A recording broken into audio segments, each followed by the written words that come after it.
see a God as good as you. Lift up your hands and worship Jesus. Oh, yes, oh, yeah, Lord.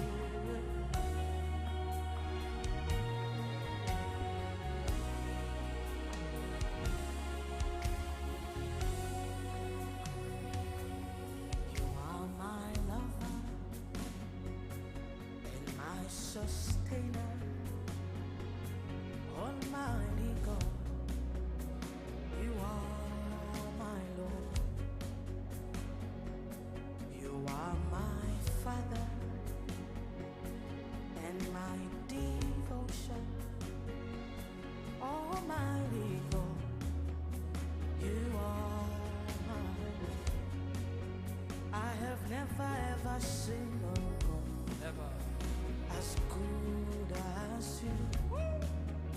I have never ever seen a God as good as you. I have never ever seen a God as good as you. I have never ever seen a God as good as you. Hey! Good God, hey! My Lord, my God, my Lord. You're so mindful, you're so mindful of me. Hey! Good God, oh. My Lord, my God, my Lord. You're so mindful, you're so mindful of me. Oh, good God you are, good God you are. You're my Lord, my God. You're so mindful, so consistent. Good God, good God. My Lord, my God, you're so mindful, you're so mindful. Hey, you are a good Father, good lover, good Akare Shaba. You're so mindful, Jesus, so mindful of me. Open up your mouth and begin to pray the Holy Ghost. Good God you are, Good evening. You're welcome. You're welcome. You're welcome. You're welcome. Good evening. How are we doing this evening?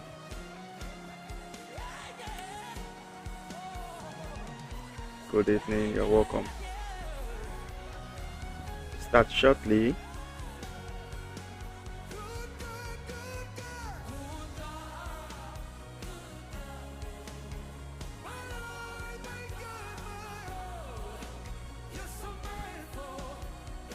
Good. I'm sure you can hear my voice very clearly, and we're good to go. You can hear my voice, just type 111. The audio is cool.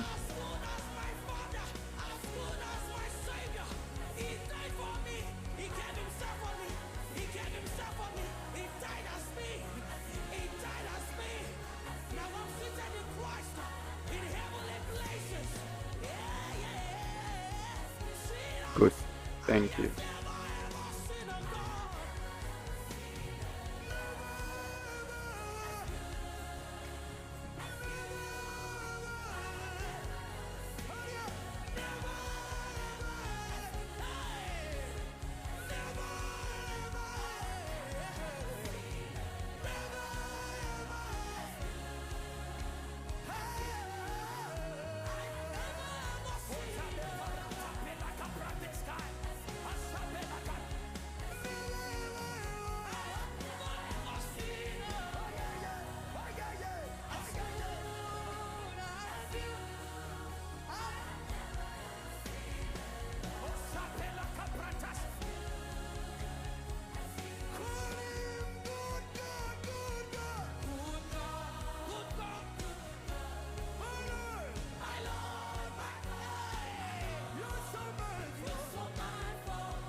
All right, we're going to start shortly.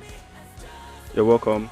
If you can hear me very clearly and sound, just type 111 on the chat box so we can start. And I'm sure I'm not talking to the air. You're welcome.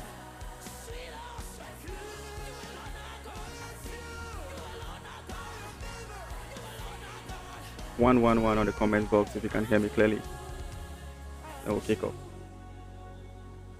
Honor my devotion, honor my sustainer, Almighty God. 111 on the comment box if you can hear me clearly. I will kick off.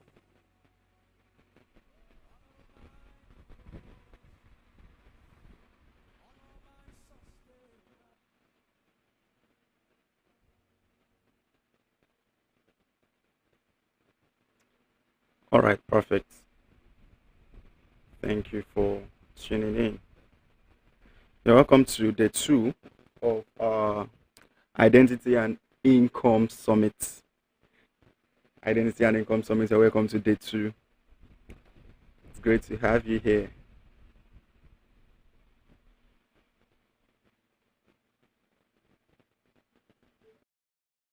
Yeah, you're welcome to Identity and Income Summit day 2.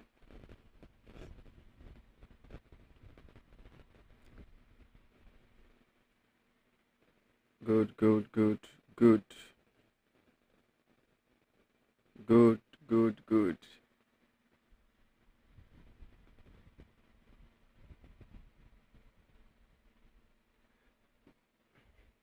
How many of us are ready for today? We have a lot to cover for today, so we have to be very fast.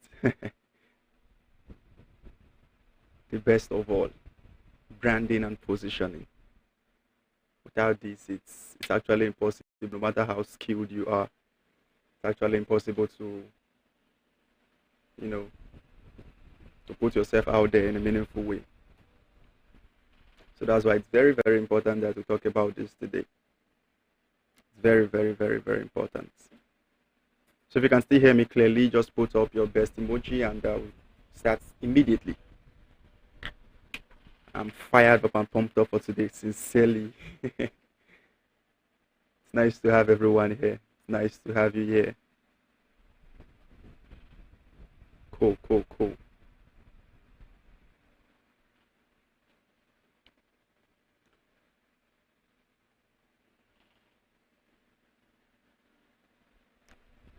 All right. Good.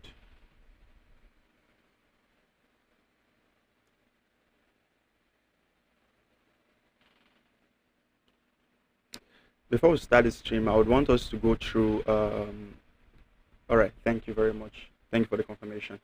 I would want us to understand what we call Maslow's hierarchy of needs. Somebody can chat that. Just type it down on the chat box. Maslow's hierarchy of needs. Let's first understand that. I'm going to explain, but just type it down. You can go to Google or ChatGPT, whatever you know or you use for your research. Just go understand the Maslow's hierarchy of needs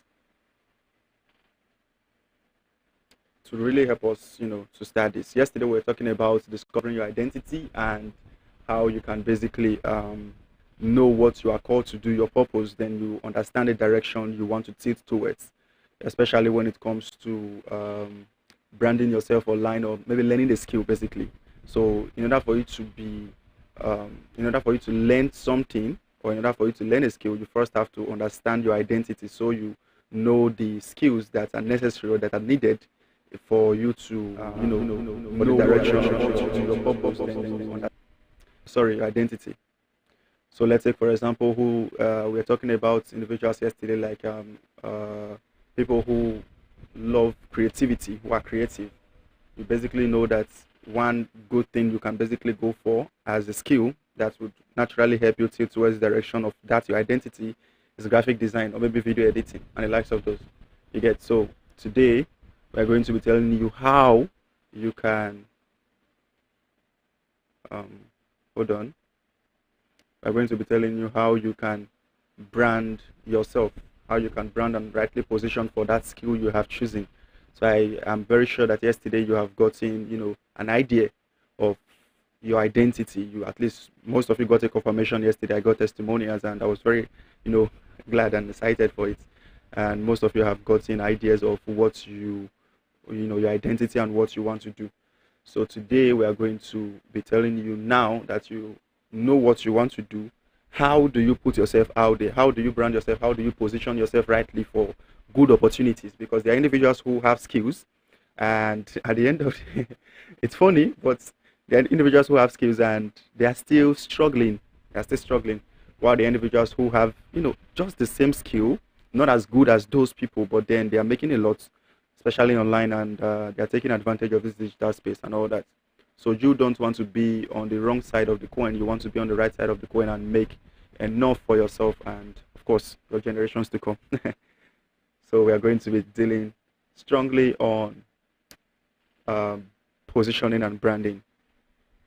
Positioning and branding. So are we here? Are we here? Yeah. You can put up the slide. So we're talking about Maslow's law. I'm just going to give us a little explanation of Maslow's law and hierarchy of needs rather, and then we'll move on to a story I have to tell you for today. It's a very intriguing one, and I have a prize for whoever gets the answer of this person. So are we ready? Are we ready? If you can hear me clearly, just 111 on the comment box or your best emoji, and I know that of course you are here, so we can move straight to we can continue. Yeah. Maslow's law.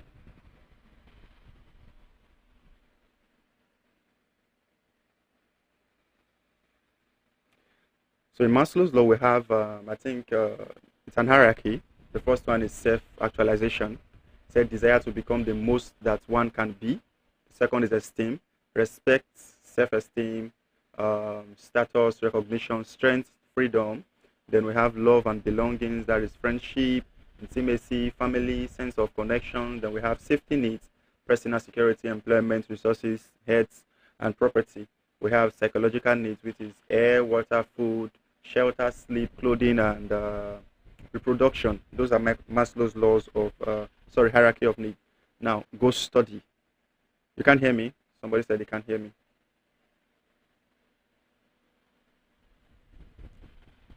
How many of you can hear me? Let's know if it's a network or if it's mine. But I'm not sure it's mine actually.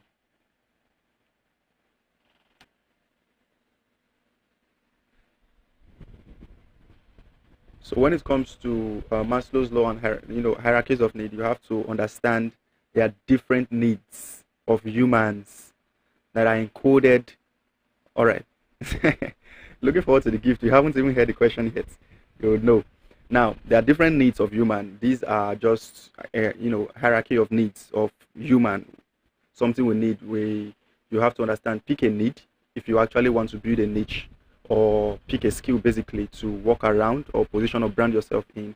You have to first understand the needs of humans and what, they naturally tilt towards and look for on a daily basis. So when you pick a need, you can start researching on that need and then see how you can create a solution for that problem, for that need that humans have. So that way you can actually come up with a good, it's called a high income skill, a very good high income skill. And then when you focus on it, you definitely see how the changes come up and all that. So you don't need to be sophisticated to start. That's something you have to understand.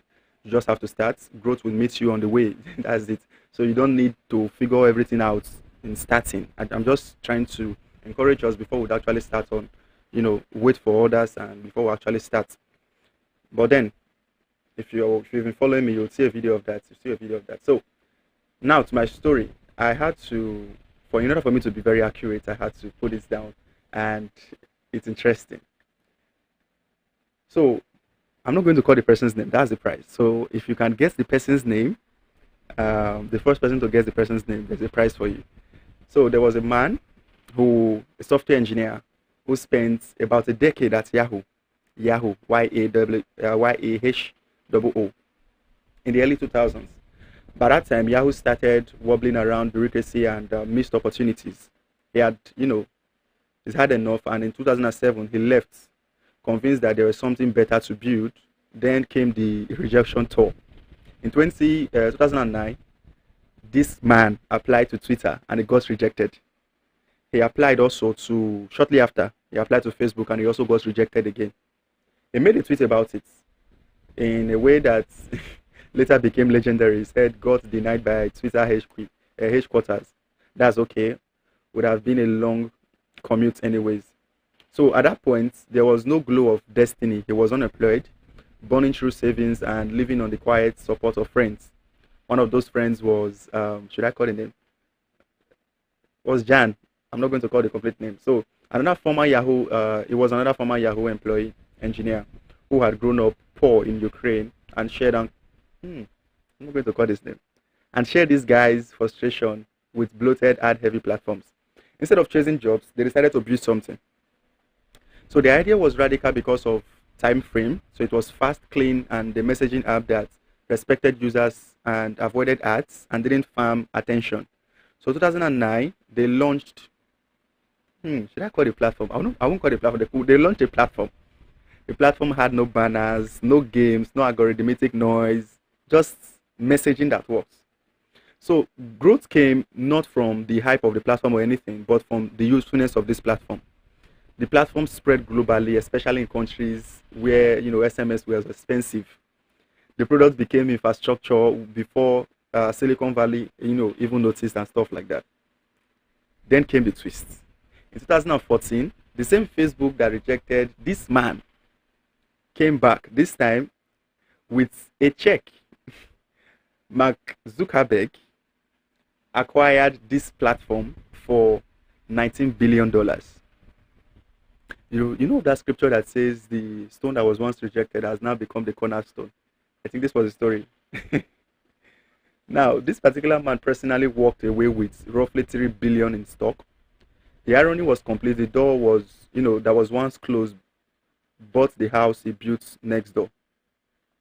After the acquisition, this man stayed briefly, then left Facebook over disagreements around ads, privacy, and encryption. He later co-founded Signal Foundation, doubling down on belief that communication tools should serve users, not exploit them. Now, what I want to help you understand through this story is the fact that rejection is often redirection. You just have to understand and know how to accept rejection. That's number one. Then the most important one is branding. Understanding what you want, going for it, and positioning yourself in ways that opportunities come knocking at your door and you don't go begging for it. Are we getting what I'm trying to say? If you can get what I'm trying to say and you know the name of this man, just put it on the chat box. You know the name of this man, you get what I'm trying to say, put the name of the man in the chat box.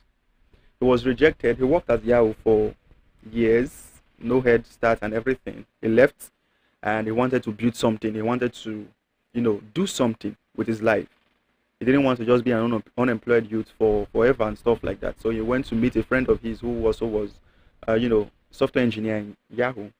And then he asked if this guy could work with him and all that. So they worked together, worked together, and they founded this platform.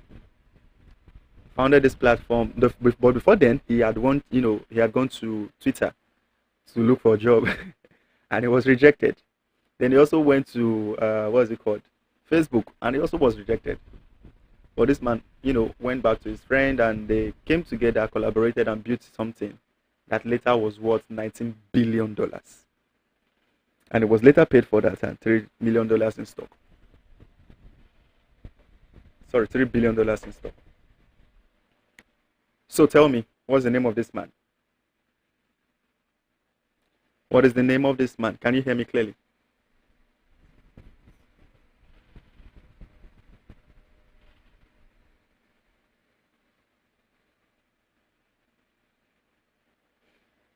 If you can hear me clearly.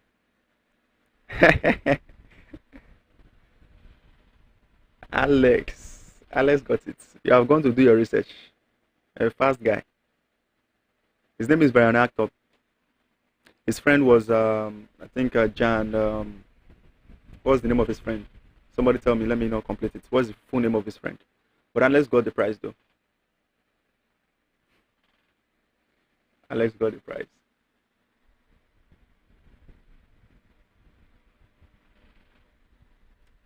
So what's the name of his friend? If you can't get it, maybe I can just say it so we can move on. I think we've waited enough for our friend.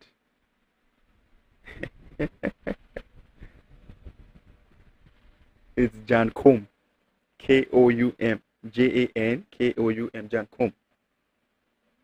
Good. I think we are good to go now. We are good to go. So everybody can hear me clearly, right? We are good.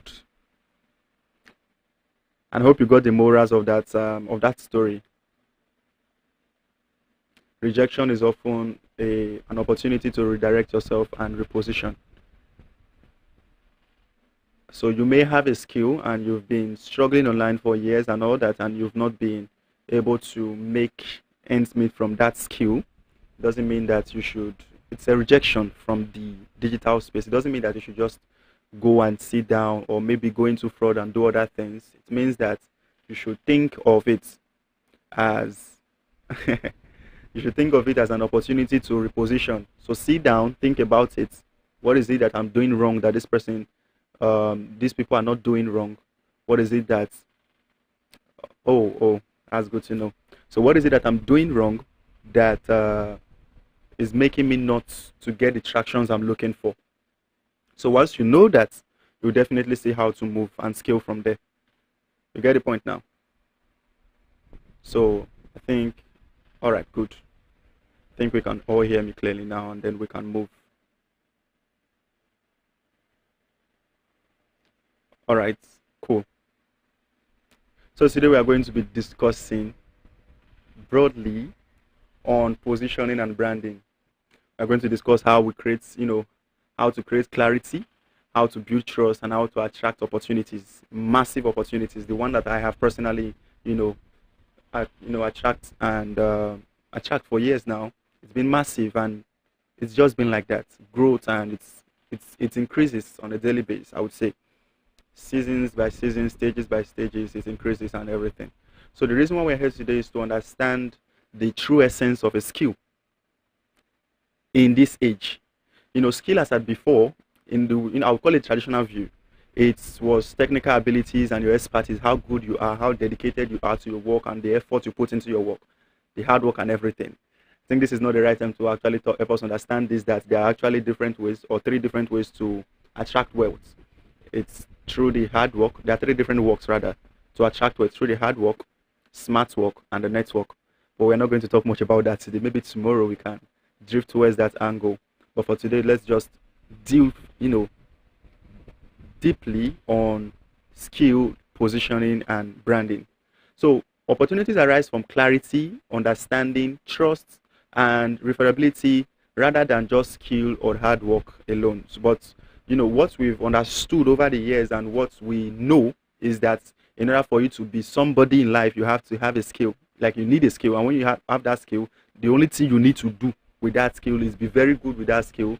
You are dedicated to that skill, you put effort into learning more and everything. But these days, what actually gives you the results you're looking for is not just the hard work or how good you are with your technical abilities and skill. Because trust me, there are individuals who I would say they are so good when it comes to levels of how good somebody can be or a person can be.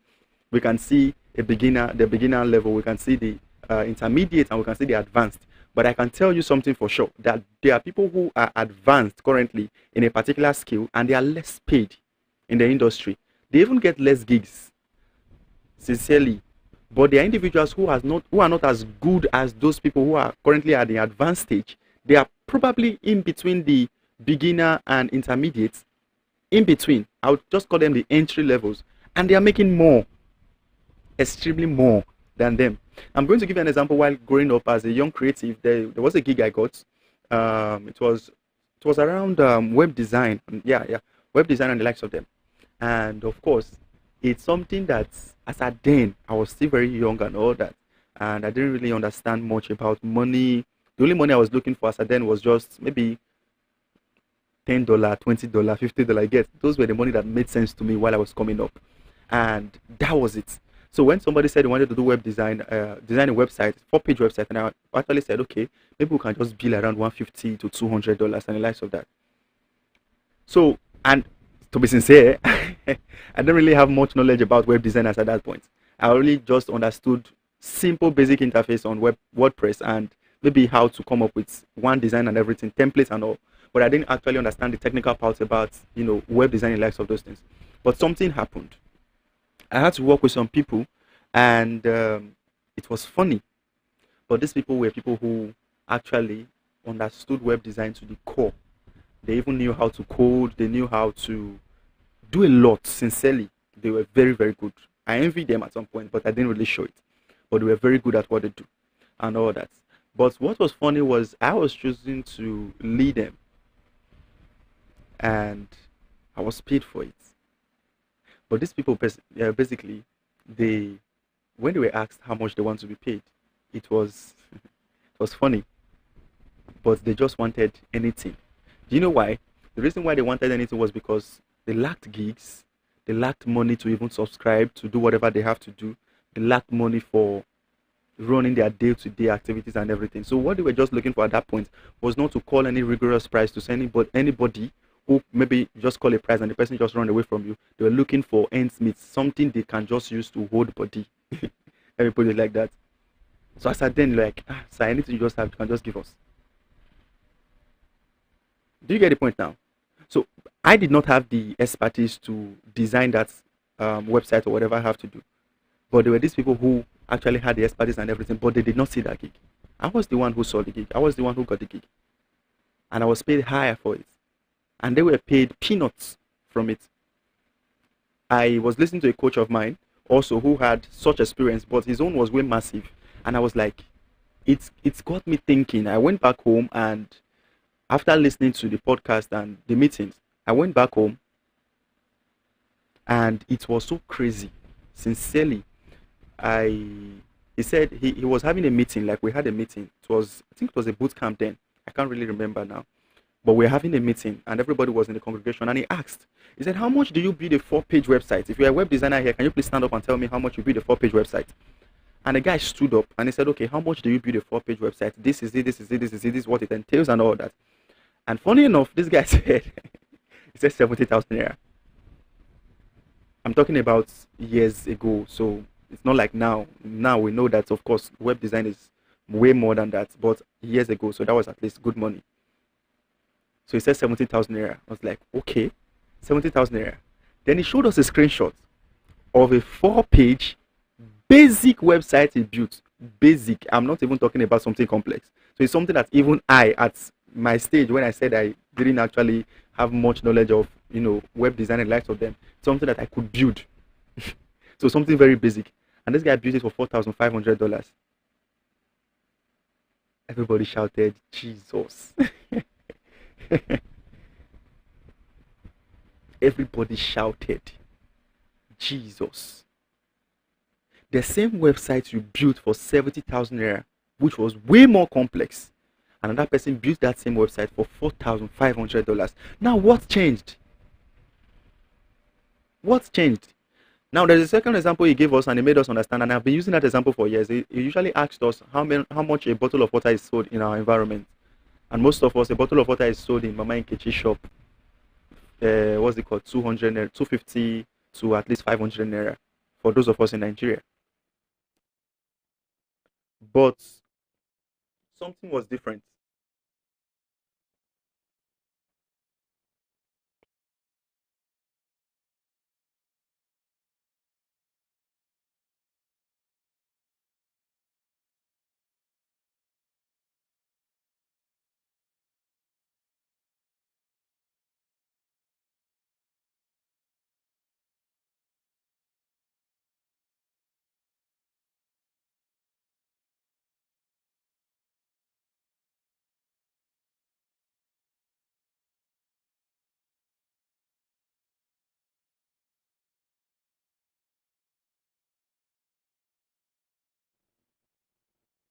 If you can hear me, just type 111 on the comment section.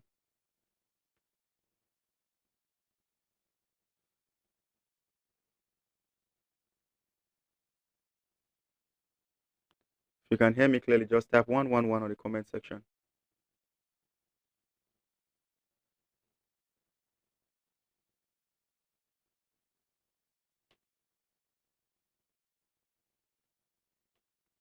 So let me know if you can hear me clearly.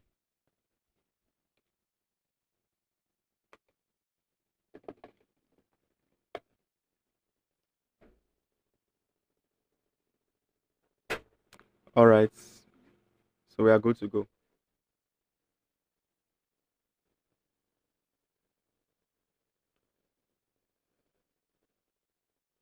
We are good to go. So tell me, how much is a bottle of water stored in your environment? I love using this example a lot of times, especially when I'm talking about branding and stuff like that. I really love using, such